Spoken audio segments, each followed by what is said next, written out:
Sir, ಈಗ ಒಂದು ಆರೋಪ ಇದೆ ತಮ್ಮ ಮೇಲೆ.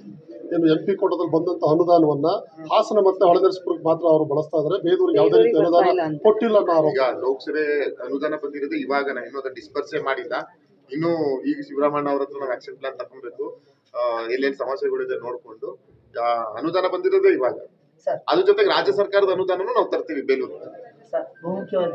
ಬೇಲೂರು ಕ್ಷೇತ್ರದ ಅಭಿವೃದ್ಧಿ ಬಗ್ಗೆ ಏನ್ ಕನಸ್ಕೊಂಡು ಹೇಳಿದ್ನಲ್ಲ, ಫಸ್ಟ್ ಏನು ನಮ್ಮ ಬೇಲೂರು ಹಳೆಬೀಡನ್ನ ಒಂದು ಸ್ವದೇಶ ದರ್ಶನ ಮಾಡಿದ್ರೆ ಇಲ್ಲಿ ದೇವಸ್ಥಾನ ನಮ್ಮ ದೇವಸ್ಥಾನಕ್ಕೂ ಒಳ್ಳೇದು, ಜೊತೆಗೆ ಇಲ್ಲಿ ಸುತ್ತಮುತ್ತಲಿನ ನಮ್ಮ ಟೂರಿಸ್ಟ್ ಬರೋದ್ರಿಂದ ಇಲ್ಲಿ ಎಕಾನಮಿನೂ ಸಹ ಅದು ಅಟ್ರಾಕ್ಟ್ ಆಗ್ತದೆ. ನಮ್ಮ ಇಲ್ಲಿ ಸ್ಥಳೀಯ ಜನರಿಗೆ ಅವರ ಜೀವನೋಪಾಯಕ್ಕೆ ಎಷ್ಟೋ ಒಂದು ಮಟ್ಟಿಗೆ ಒಳ್ಳೇದಾಗ್ತದೆ. ಜೊತೆಗೆ ಇನ್ನ ರೈಲ್ವೆ ಲೈನ್ ನಾನು ಅದ್ರ ಬಗ್ಗೆ ಒಂದು ಮನವಿ ಮಾಡಿದ್ದೀನಿ. ಇನ್ನ ಚಿಕ್ಕಮಗಳೂರು ಹಾಸನ ಏನು ರಸ್ತೆ ಇದೆ ಅಗಲೀಕರಣ ಆದಷ್ಟು ತುರ್ತಾಗಿ ಮಾಡಿ ಅಂತಾನು ನಾನು ಮನವಿಯನ್ನ ಮಾಡಿದ್ದೀನಿ. ಇನ್ನ ಅದು ಬಿಟ್ರೆ ನಿಮ್ಗೆಲ್ಲ ಗೊತ್ತಿರೋಂಗೆ ಆನೆದು ಜ್ವಲಂತ ಸಮಸ್ಯೆ. ಇದು ನಾನೊಬ್ಬ ಬಗೆಹರಿಸುವ ಕೆಲಸ ಅಲ್ಲ, ಇದು ರಾಜ್ಯ ಸರ್ಕಾರ ಕೇಂದ್ರ ಸರ್ಕಾರ ಒಗ್ಗೂಡಿ ಮಾಡುವಂತಹ ಕೆಲಸ. ಅದಕ್ಕೆ ಈ ಸಾರಿ ಕೇಂದ್ರ ಸರ್ಕಾರದವರು ಸಕಾರಾತ್ಮಕ ಸ್ಪಂದಿಸಿದ್ದಾರೆ, ನಮ್ಗೆ ಸಮಾಧಾನಕರವಾಗಿದೆ. ಹಾಗಾಗಿ ಕೇಂದ್ರ ಸರ್ಕಾರ ರಾಜ್ಯ ಸರ್ಕಾರ ಒಟ್ಟುಗೂಡಿ ಮೊದಲನೇದಾಗಿ ನಮ್ಗೆ ಮೊದಲನೇ ಪ್ರಾಮುಖ್ಯತೆ ಆನೆ ದಾಳಿ. ರೈತರು ತತ್ತರಿಸಿ ಹೋಗಿದ್ದಾರೆ ಬಿಗ್ಗೋಡು ಅರಳಿ ಭಾಗದಲ್ಲಿ, ಮತ್ತೆ ಸಕಲೇಶಪುರ ಭಾಗದಲ್ಲಿ, ಆಲೂರು ಭಾಗದಲ್ಲಿ. ಹಾಗಾಗಿ ಅದನ್ನ ಶಾಶ್ವತ ಪರಿಹಾರ ನಿಟ್ಟಿನಲ್ಲಿ ನಾವು ಕೆಲಸ ಮಾಡಬೇಕು. ಹಾಗಾಗಿ ಆ ಒಂದು ಆಸೆ ನನ್ನ ಕನಸು ನನ್ನಲ್ಲಿದೆ. ಖಂಡಿತವಾಗಿಯೂ ಜನರ ಸಹಕಾರ, ನಿಮ್ಮೆಲ್ಲ ಸಹಕಾರದಿಂದ ಸಂಸತ್ನಾಗ ಆಯ್ಕೆ ಆಗಿದ್ದೀನಿ. ನಿಮ್ಮೆಲ್ಲ ಸಹಕಾರ ಸಲಹೆ ಇದೇ ತರ ಇದೆ. ಖಂಡಿತವಾಗಿಯೂ ಒಂದು ಹಂತಕ್ಕೆ ನನ್ನ ಪರಿಮಿತಿಯಲ್ಲಿ ಏನೇನ್ ಮಾಡ್ಬೋದು ಮಾಡೋ ಕೆಲಸ ನಾವು ಮಾಡ್ತೀವಿ.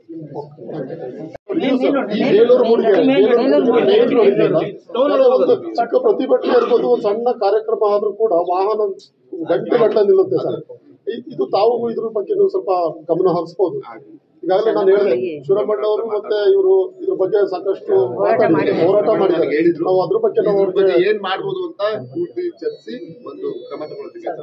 ಸಬ್ಸ್ಟಿಟ್ಯೂಟ್ ಹಳೆ ಬೀದಿಗೆ ಒಂದು ರೋಡ್ ಆಗ್ಬೇಕು ಅಂತ ಈಗಾಗಲೇ ಧ್ವನಿ ಇದೆ. ಅರ್ಜಿ ಮಂಜೂರಾತಿನೂ ಆಗೋ ಹಂತದಲ್ಲಿದೆ ಸರ್.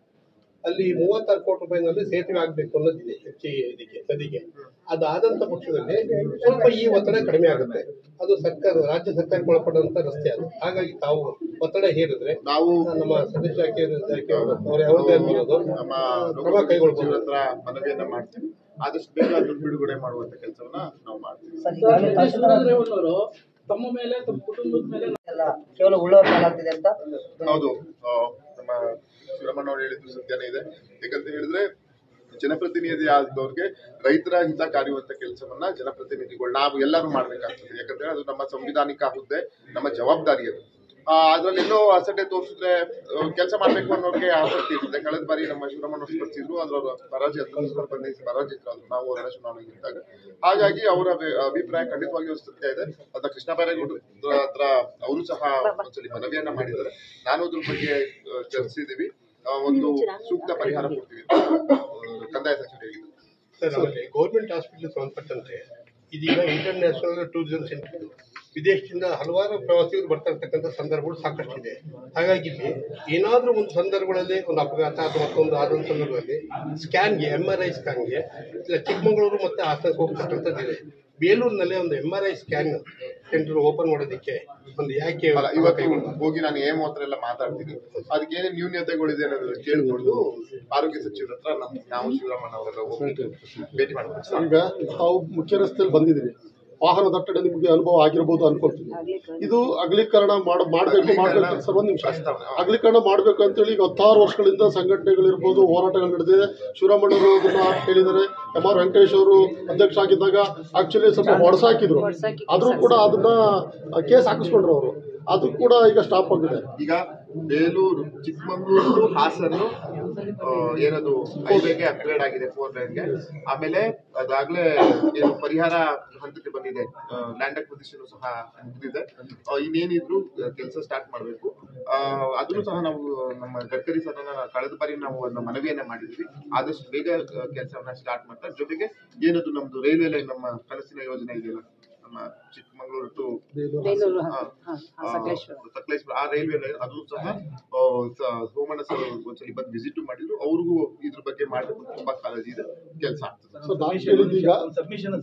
ರಸ್ತೆ ಅಭಿವೃದ್ಧಿ ಇವತ್ತು ಕಾಣಲಿಲ್ಲ. ನಾನು ಇನ್ನೊಂದು ಮರ್ಬಿಟ್ಟೆ ಸರ್, ನನ್ನ ವಿಷಯ ಬೇಲೂರು ಮತ್ತೆ ಹಳೆಬೀಡು 2 ದೇವಸ್ಥಾನಗಳನ್ನ ಏನದು ಸ್ವದೇಶ ದರ್ಶನ ಅಂತ ಒಂದು ಸ್ಕೀಮ್ ಇದೆ ನಮ್ಮ ರಾಜ್ಯದಲ್ಲಿ, ನಮ್ಮ ದೇಶದಲ್ಲಿ ಕೇಂದ್ರ ಸರ್ಕಾರದಿಂದ.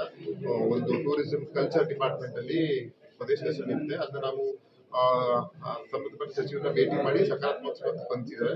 ಸ್ವದೇಶ ದರ್ಶನ್ಗೆ ಬೇಲೂರು ಹಳೆಬೀಡು ನಮ್ಮ ಶ್ರವಣಬೆಳಗೊಳ ಮೂರನ್ನು ಸೇರಿಸ್ತೀವಿ ಅಂತ ಈ ಬಾರಿ ನಮಗೆ ಒಂದು ಸಕಾರಾತ್ಮಕ ಸ್ಪಂದಿಸಿದ್ದಾರೆ. ಜೊತೆಗೆ ಇನ್ನೂ ಒಂದು ನಾವು ಮನವಿ ಮಾಡಿದ್ವಿ, ಬೇಲೂರು ಫೋರ್ಟ್ ಏನಿದೆ ಪಾಪ ಅಲ್ಲಿ ಅಕ್ಕಪಕ್ಕ ನಿವಾಸಿಗಳು ಇದು ಒಂದಷ್ಟು ಸಮಸ್ಯೆಗಳಿದಾವೆ. ಏನಂತ ಹೇಳಿದ್ರೆ ಏನದು ಆರ್ಕಿಯಾಲಜಿಕಲ್ ಡಿಪಾರ್ಟ್ಮೆಂಟ್ ಸೇರಿಸಿರೋದ್ರಿಂದ ಇಲ್ಲಿಯವ್ರು ಬಂದು ನನ್ಗೊಂದ್ಸರಿ ಮನವಿ ಮಾಡಿದ್ರು. ಶಿವರಾಮಣ್ಣವ್ರು 2 ಬಾರಿ ಹೇಳಿದ್ರು ಅದನ್ನ ನೀನು ಮಾಡ್ಲೇಬೇಕು ಅಂತ. ಶಿವರಾಮಣ್ಣವ್ರು ಸ್ವಲ್ಪ ಹೇಳಿದ್ರು. ನಾನು ಅದನ್ನ ಮನವಿ ಮಾಡಿ ಅದನ್ನ ಏನದು ಲಾಸ್ ನ ಮಾಡಿಫೈ ಮಾಡ್ಲಿಕ್ಕೆ ಕೇಂದ್ರ ಸಚಿವರು ಸಹ ಚಿಂತನೆ ಮಾಡಿದರೆ. ಇದು ಇಡೀ ದೇಶದಂತ ಸಮಸ್ಯೆ. ಇದು ನಮ್ಮ ರಾಜ್ಯದಲ್ಲಿ ಬೇಲೂರು ಸಮಸ್ಯೆ ಇಲ್ಲ. ಆ ಒಂದು ಏನು ಆರ್ಕಿಯಾಲಜಿಕಲ್ ಸುತ್ತಮುತ್ತ ಇಷ್ಟು ಮೀಟರ್ನ ನಾವು ಏನು ಸಂರಕ್ಷಿಸಬೇಕು ಅಂತ ಅದೊಂದು ಇದೆ, ಅದನ್ನ ರಿಲ್ಯಾಕ್ಸ್ ಮಾಡ್ತೀವಿ ಅಂತ ಕೇಂದ್ರ ಸಚಿವರು ಅದಕ್ಕೂ ಸಹ ಸ್ಪಂದಿಸಿದ್ದಾರೆ. ಅದಕ್ಕೂ ಸಹ ಭೇಟಿ ಮಾಡಿ ಅದಕ್ಕೂ ಒಂದು ಮನವಿಯನ್ನು ಕೊಟ್ಟಿದ್ದಾರೆ. ಅದಕ್ಕೆ ಯುನೆಸ್ಕೋ